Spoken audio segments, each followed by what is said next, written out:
بذلوا مجهود كبير النهارده في هذا المساء مع خرفة كان خطيرة. جول ايلتون، جول هدف تاريخي، هدف تاريخي. ايلتون يسجل في الشرقة. يا الله، هيوقف الشرقة ايلتون بالعقل بالمخ بالعضلات. ادي مهدي عبيد وهدف تاريخي لخرفة كان في وقت خطير جدا. مانولاس، يا الله يا الله يا الله يا الله. خرفة كان الان يتقدم على نادي الشارقة الان.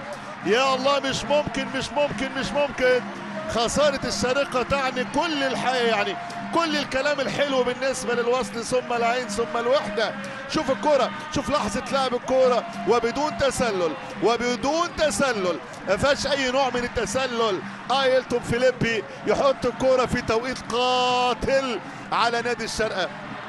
يا سبحان الله مغير الأحوال. ايلتون وعثمان